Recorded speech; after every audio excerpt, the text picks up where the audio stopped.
Ce mois de juin sera festif en direct dans les grands centres. Restez bien jusqu'au bout de la vidéo car nous vous expliquerons comment réaliser cette jolie carte qui accompagnera le cadeau de votre papa. Dès le 6 juin, nous célébrerons les papas avec le grand jeu Tu préfères. N'oubliez pas de télécharger l'application des grands centres pour pouvoir y participer. Nous serons présents dans vos 3 grands centres pour vous guider durant cet événement. Lundi 9 juin, jour férié, vos 3 grands centres seront ouverts aux horaires habituels. Le 14 juin, votre centre Grand Est aura le plaisir de vous faire découvrir en exclusivité les candidates à l'élection de Miss Réunion. Ces 12 jeunes femmes tout juste sélectionnées nous feront un très beau défilé et nous donneront un avant-goût du couronnement à venir. Le 15 juin, nous célébrerons tous les papas et pour ça, avec Emeline, nous vous avons sélectionné des idées cadeaux dans les boutiques de vos grands centres. Petit challenge, aujourd'hui, 10 idées cadeaux pour la fête des pères. On fait un Shifumi et la gagnante choisit le budget. Allez, parti. Shifumi, Shifumi, Shifumi. Allez, Shifumi. Je te recouvre. Allez, j'ai gagné. Donc du coup, pour moi, mon budget, ce sera de faire un cadeau à moins de 50 € et toi, à moins de 100 €. C'est parti, j'accepte. Je suis chez Mado et pour les papas qui aiment prendre soin d'eux, il y a plein de coffrets, dont celui-ci à moins de 100 €. Mon défi, c'était de trouver un cadeau à moins de 50 €. Alors j'ai couru vite chez LC Waikiki pour trouver une tenue à mon papa pour qu'il soit stylé. Une chemise, un pantalon et en bonus, une casquette. Pour les papas geeks mais qui aiment également le côté rétro, vous avez une large gamme de montres Casio qui rentreront pile dans le budget. Ou alors, pour compléter ces tenues, je veux lui offrir des lunettes de soleil à moins de 50 € chez Chevillard. Le 21 juin, la fête de la musique sera mise à l'honneur dans vos grands centres. Et pour ne rien rater, suivez-nous sur les réseaux sociaux. Nous avons eu la chance d'interviewer Marie Payette, notre artiste locale qui vient tout juste de sortir sa dernière chanson. Bonjour Marie, nous sommes ravis de te recevoir dans En direct dans les grands centres. Tu portes haut les couleurs de la Réunion depuis 2011, l'année où tu as été sacrée Miss Réunion et deuxième dauphine de Miss France. Aujourd'hui, tu es une artiste accomplie et pour célébrer la fête de la musique, c'est la chanteuse que nous recevons. Merci beaucoup pour cette invitation, ça me touche vraiment de pouvoir échanger avec vous, surtout à l'occasion de cette date particulière qui est la fête de la musique. Peux-tu nous dire en quelques mots quel est ton style musical? Eh bien, je dirais que mon style musical reste quand même très pop française, variété française. Après, ça peut changer parce que récemment, je viens de me découvrir une nouvelle passion pour les chansons des années 70-80.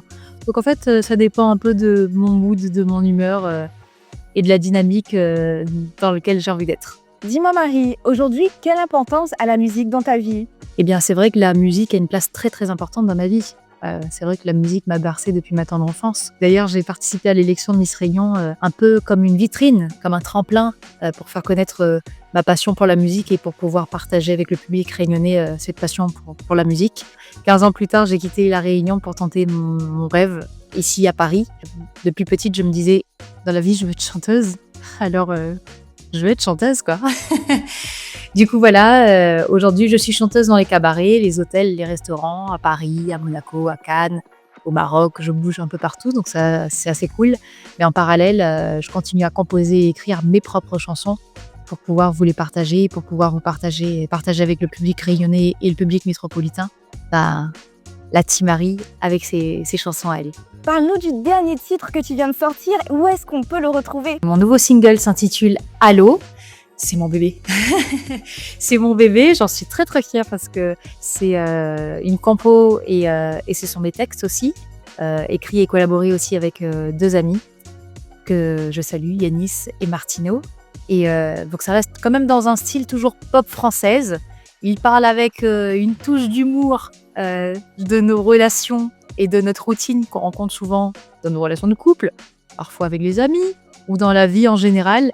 Et en fait, le message que je veux faire passer, c'est vraiment mais arrêtons de se prendre la tête, quoi. Il y a tellement des choses plus graves qui nous entourent.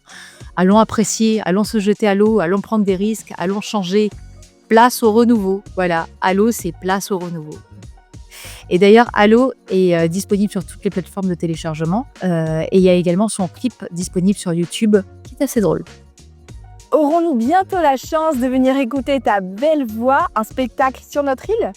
J'aimerais tellement pouvoir revenir à La Réunion, faire un concert et partager mes chansons, mes compos avec le public réunionnais. C'est vrai qu'en tant qu'artiste réunionnaise, des fois j'ai eu la sensation qu'il fallait que je me conditionne un peu au style Sega, Maloya, pour être légitime d'être une chanteuse réunionnaise. Et j'aimerais que les Réunionnais puissent soutenir cette ambition parce que ce message aussi, c'est lui est capable, même s'il nous sortent font la rivière Saint-Louis, what nous gagne faire des affaires aussi, nous gagne chante en français, nous gagne compose en français, nous gagne peut-être la pop française. Et donc voilà, j'aimerais tellement pouvoir venir sur mon île et pouvoir partager mes chansons. Mais bon, en attendant, qui sait, peut-être que vous pourriez entendre mon son Allô dans tous les centres commerciaux.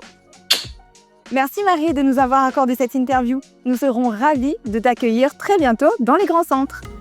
Les 27 et 28 juin, la grande braderie tant attendue fait son grand retour dans vos 3 grands centres. Profitez-en pour venir faire de bonnes affaires.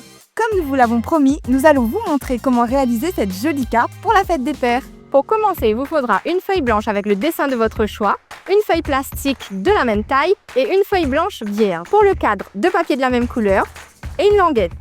Vous aurez besoin d'une paire de ciseaux, un feutre et du scotch. Scotchez les 2 extrémités de la languette, d'un côté à la feuille plastique et de l'autre au dessin. Sur la feuille plastique, tracez le contour du dessin. Scotchez le cadre de la carte. Insérez la feuille blanche au milieu, mettre le dessin derrière elle et la feuille plastique devant elle. Et le tour est joué. Pour finir, Maisie et moi, nous nous associons au Grand Centre pour souhaiter une bonne fête à tous les papas.